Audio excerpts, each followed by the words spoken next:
Nandito tayo sa Festival Mall. Oo nga. Di ba sabi ko sa'yo, di ka maganda pag wala kang lipstick. Dito tayo sa Festival Mall kasi papapalitan na nga niya yung coins niya. Ayun, dala-dala na niya. Yung coins niya. Somewhere there yung coin deposit ng Bangko Sentral. Somewhere there. May branch sila dito sa Alabang. So kung gusto nyo malaman saan yung mga branches nyo, check nyo lang kay Mr. Google. See you later mga kulit!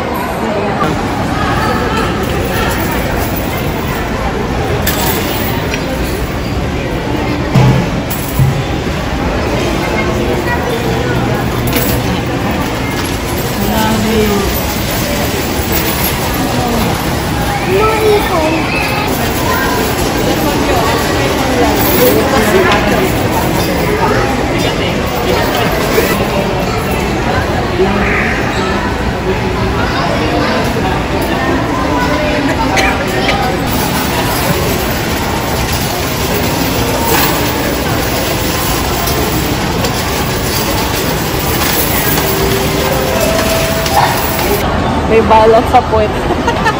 Kasi puno na yung yung coin na bag. Hindi yan napapalitan. Mamaya pa raw 6 o'clock, ang tagal pa nun. So, babayad natin yung mga coins. Bilhin mo na yung bra. Punta sa SNR. Dito na punta sa SNR kasi puno na yan.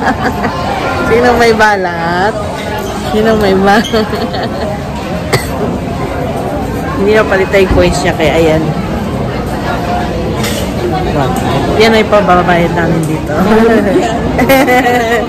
Happy New Year! Madali lang ako pulutin. Gitig 10 man, tsaka 20.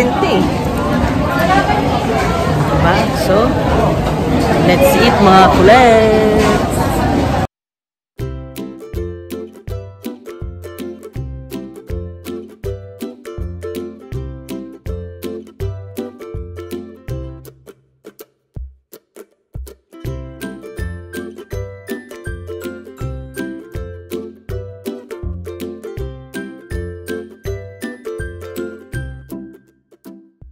The next day.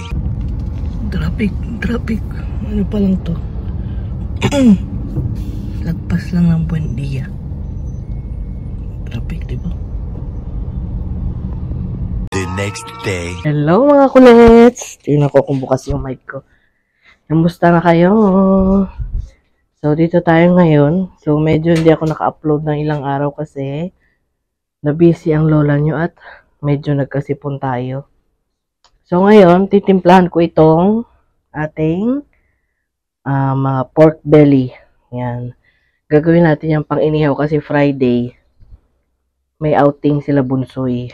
So, ang gagawin natin dito, bago natin timplahan, ibabrine muna natin para maging malambot at juicy ang ating inihaw na pork belly. So, lagi ko sinasabi niya, yan ang ating sikreto. Diba? Sa malambot at masarap na pork belly bukod sa marinade. So, dapat pagtsatsagaan natin yung pag-prepare. So, gagawin natin, hindi natin malagyan ng tubig kasi ang laki. Dito tayo kuha. Lalagyan nyo yan ng tubig. So, dapat na-cover yung baboy with water. So, lagyan natin. Ayan. Tapos, lalagyan natin siya ng iodized salt. Ano na to? Malinis na to. Wala na yung dugo. So, yan. So, sakto na yan kasi covered na yung baboy natin sa tubig. Hirap magkasipon, no? So, ngayon, lalagyan natin yan ng salt. Dito natin lagay. Para mahalo natin. So, pwede nyo ito gawin. As lagi ko sinasabi sa lahat ng type ng karne, kahit pa isda. So, bababad natin yan ng mga minimum mga 1 hour to 2 hours para siguradong brine na brine ang inyong mamoy. Teka, haluin natin yung asin. Yan.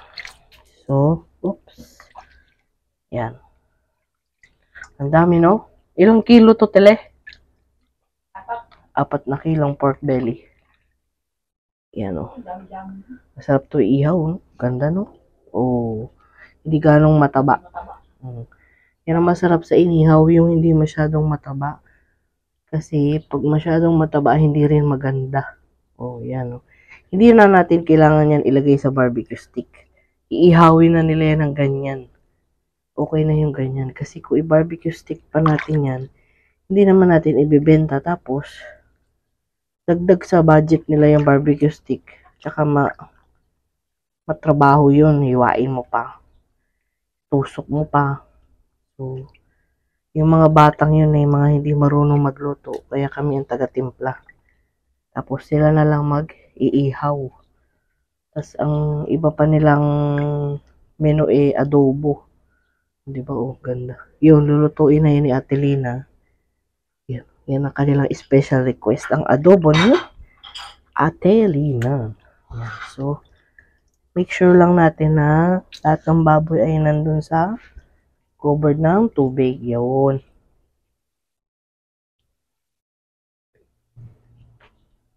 Yan.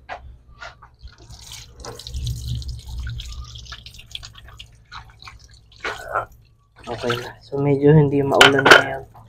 Kulimlim lang pero walang ulan. Pero may bagyo.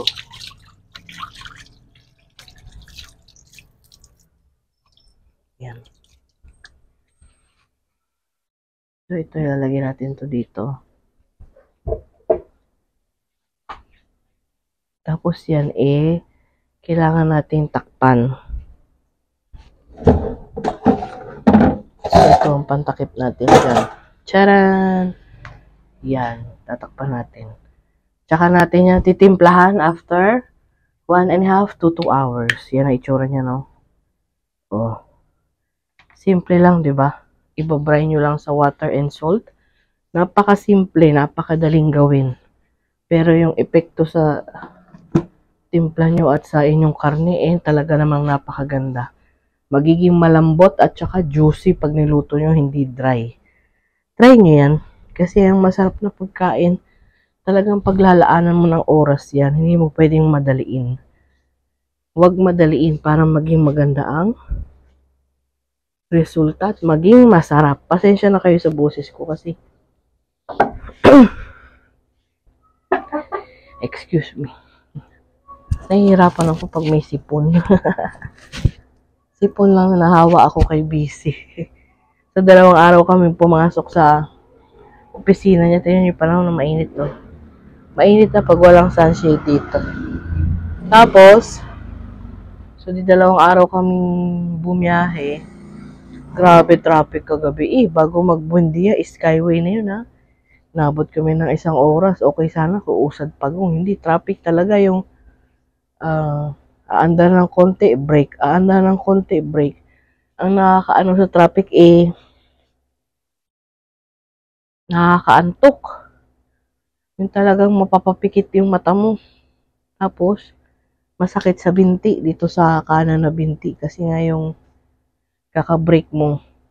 Konting apak, tapos break. Konting apak, break. Diba? Para kang exercise. Balaki ng muscle. Diba? Yun ang sa automatic. Itong kanan lang yung gagana. Pagka manual naman, masakit sa parehong binti kasi clutch naman dito sa kaliwa. Diba? So, ang lang talaga dyan, ginawa ko kahapon para hindi makatulog, labanan ng antok. Binuksan ko yung bintana para alam mo yun, yung salpok ng hangin, tsaka yung ingay. Iba yung ingay sa loob ng sasakyan, tsaka yung ingay sa labas, diba? Binuksan ko para hindi ako makaantok at kailangan pag kayo nagda-drive, iisipin nyo lagi na meron kayong pamilyang uuwian. Para lagi safe driving at maiwasan ang pagkaantok. Yun lagi sa isip nyo. Pag kayo nagda-drive, kung sino man yung pasahero nyo, niya sa balikat nyo. Karga niya sa balikat nyo. Kaya dapat laging mag-iingat. at iwasang uminit ang ulo. At huwag makipag-gitgitan, maging mapagbigay sa daan. O, diba? Yun eh. Kaysa yung mainis ka, pagbigyan mo na lang, wala namang mawawala sa'yo. Hayaan mo siya sumingit. Pero minsan, maiinis ka talaga sa kamote. Ako pag gano'n pipit-pitan ko na lang. Tapos wala na. Hingang malalim. Diba? Inhale, exhale. Yun lang. Kasi yung iba, wala. Diba? Hindi mawawala yan eh. Yung akala mo naman, hindi nagmamadali at walang uuwi. Hindi uuwi yung iba. Lahat naman tayo uuwi rin. Pero yung iba talaga hindi mapakali sa isang linya. Kailangan pa. Yun na. So anyway, aaga natin magyaw-yaw. So mamaya, papakita ko sa inyo ating timpla ng ating barbecue. So for now, kakain muna kami ng tanghalian. See you later mga kulets.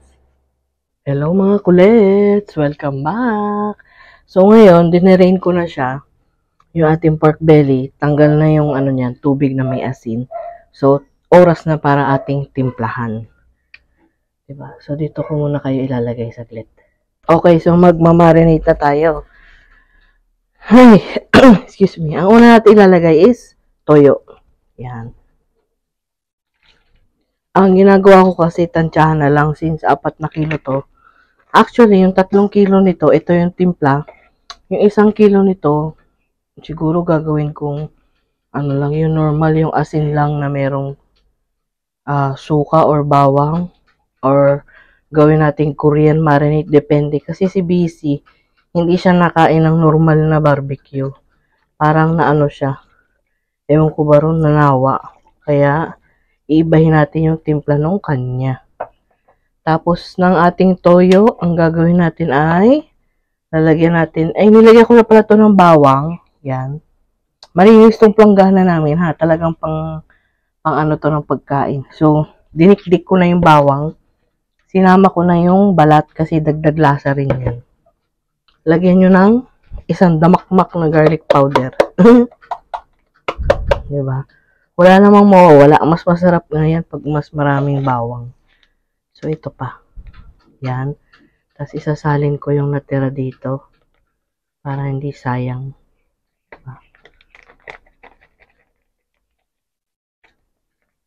Garlic powder. Mabilis kasi itong tumigas eh.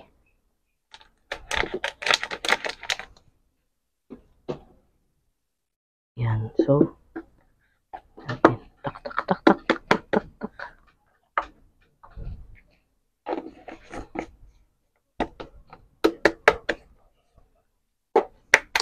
Garlic powder. Yan. Ano ba yan? Dumidikit. Haluin lang natin.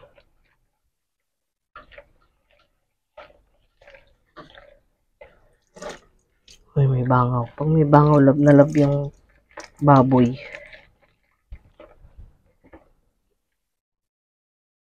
Pitpitin nyo pa yung bawang, no? Kasi mas magiging malasa yung fresh na bawang natin pag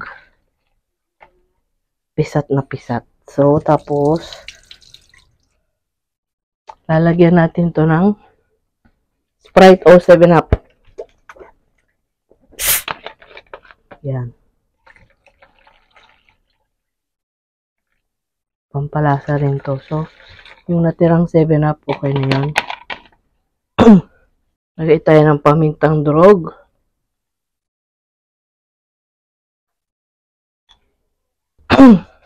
Lalagyan din natin ng ketchup.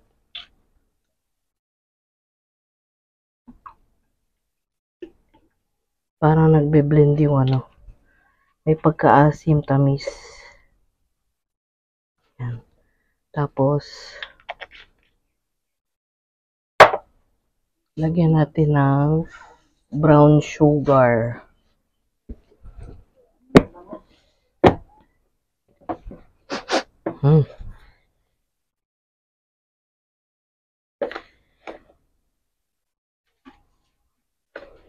Mga 3 kutsara. Oh. Yan. Tapos, haluin natin. Tikman natin kung anong lasa.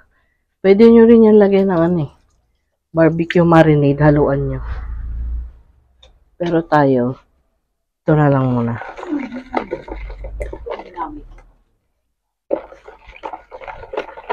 Yan. Kung gusto nyo maging spicy, lagyan nyo ng sili. Pero haluin muna natin ang gusto para malaman natin lasa.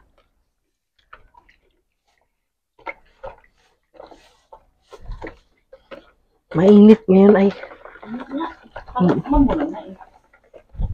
Balik na naman. Dalawa lang naman pagpipilian mo sa weather. Either maulan, malamig, mahangin, pero may baha. Or mainit. Malinsangan. Yun lang yan. Wala sa gitna. So, unfortunately, wala tayong choice.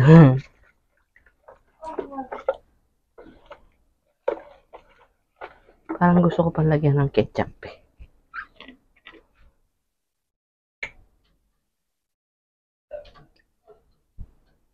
Ang gamit kong ketchup yung Papa Ketchup.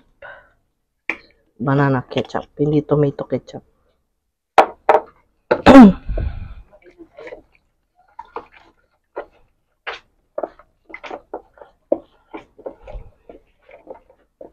So, okay na to. Iswak na sa ating panlasa. Yan. O, diba? Okay na yan. So, ibababad na natin ating pork belly. So, overnight. Mahigit overnight to. So, mas magiging malasa yan. So, lagay tayo. 3 kilo. Lagay ko muna to. Tsaka ko ibalikan ha. So, yan na yun. Yan. I-overnight, ay, i-marinate natin yan overnight o tama. Kasi bukas pa naman ng gabi yung outing nila. Overnight. Tapos ito yung natira, iba ang timpla niyan. Para kay B-Boy. So, ito. So, yan. Lalagyan natin ng cling wrap. Tapos, lalagyan natin sa freezer. So, ayan. Meron na tayong cling wrap. So, yun na yun mga kulit. Sa timplahan na natin. Si Ate Lina na magtitimpla nung natira kasi ang lalagay lang niya asin at paminta. Diba? Para masarap. So, nilagay ko na siya sa freezer. Andun yung ating freezer. Tapos, titimplahan na rin ni Ate Lina yung bangus para ihawin. Lahat ihaw. Adobo lang yung luto. Walang prito. Para hindi magasto sa mantika. Diba? Tapos, ano pa bang gagawin natin? Tatanungin ko kung gusto nila ng fishball. Kasi pag gusto nila ng fishball, gagawa ako ng manong sauce. So, see you tomorrow mga kulets. Kasi umuulan na. Ayan oh. Naririnig nyo ba yung patak ng ulan? Yun. Ayun si Papa. Bye!